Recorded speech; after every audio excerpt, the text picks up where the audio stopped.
Hi guys! So welcome back to my channel, Mami Luz Vlogs. For today's video guys ay itutur ko kayo sa aking mga tanim.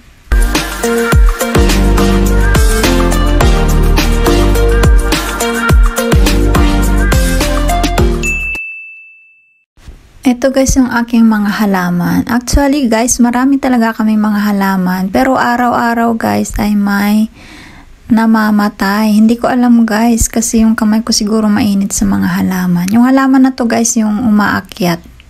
Ayan, kaya dyan ko siya nilagay para dyan siya kumapit kapag humaba na yung kanyang mga stem. O diba? Tapos ito naman guys yung giant na orchids. Alam nyo ba na ano na yan? 3 years na yan guys. Binili namin yan maliit pa. Tapos hanggang ngayon ganyan pa rin siya guys kalaki. Mahirap guys yung magpadami ng halaman sa akin kasi namamatay sila. Hindi ko ba alam kung bakit. May sumpa yata yung aking kamay sa mga halaman guys. Dati dyan punong-puno ng halaman. Pero ngayon wala na. Kaya hindi na kami bumibili ng halaman. Yung mga damo-damo na lang guys yung tinatanim-tanim ko para magkaroon kami ng halaman. Ayan yung aking mga yung mga gabi-gabi na violet na yan. Tatlong tatlong vase. Pero nag-isa na lang natira. Namatay na yung dalawa guys. Ayan.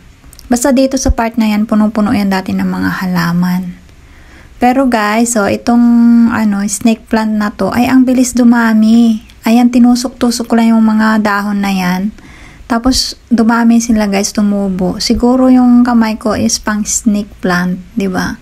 Ayan, naparami ko sila guys, Ayan. Marami din kami dating snake plant. Pero yung amo ko nilagay niya sa taas. Tapos, parang hindi sila healthy sa taas. Nangamatay sila guys. Tapos, ang ginawa ko, pinutol-putol ko lang yung mga dahon-dahon. Tapos, tinusok-tusok ko lang sa mga base namin na wala ng mga halaman. Tumubo naman siya guys. So meron din kami ditong pako, meron kaming gabi, diba? Ayan, gabi yan. Sarap yan gataan guys. Ayan, ganyan. Marami din kaming ganyan dati. Yan na lang natira. Tapos ito nilagay ko rin dyan. Galing yan sa CR ng amo kong lalaki. Tinanim ko dyan kasi sobrang hahaba na. Tapos din gusto ko siyang dyan, umakyat dyan. Maganda kasi yung halaman na to guys. So ayan. Ito may gabi-gabi rin kami dito. Ibang klaseng gabi yan Yan, tinanim ko din yan. Tubo rin siya. So meron din kami dito parang pinya. Pero hindi naman siya pinya. Kaso nga lang yung bulaklak niya bakit parang ganyan. Hindi siya healthy. Lagi naman yan nadidiligan. Hindi man yan sila tigang. Tapos ito rin yung mga halaman na to guys. Ito yung halaman nung binili namin. Sobrang liit-liit niya guys. Tapos nung itinanim namin dyan, ayun, lumaki parang punong kahoy na siya. Ayan. Tapos ito naman yung aking avocado. Ayan guys Nung sobrang lakas ang ulan tsaka hangin, natumba siya guys. Mabuti hindi naputol yung puno niya. Kasi ang liit-liit ng puno niya Ayan, napayatot. Kaya nilagyan ko na lang siya ng para hindi siya matumba. At saka tinalian ko na rin siya dyan. Itinali ko dun sa may langka. Para kapag malakas yung hangin, hindi na siya matutumba guys. Ayan, nagtutulungan sila yung langka ko at saka yung avocado ko. Kasi yung avocado payato. Tapos ito naman yung, hindi ko alam kung ano nga ba tong halaman na to. Mabango naman yung niya guys, yung bulaklak niya na puti. Ayan. Tapos, ang ginawa nga lang dyan ng mga snail, kinakain. Tapos tingnan mo yung pader namin, punong-puno ng dumi ng snail. Tapos syempre, ito yung aking mga kamote. Ayan. Dami na naman akong kukuning ang talbos niya guys. Ayun, diba? Dami naming extra na vase doon.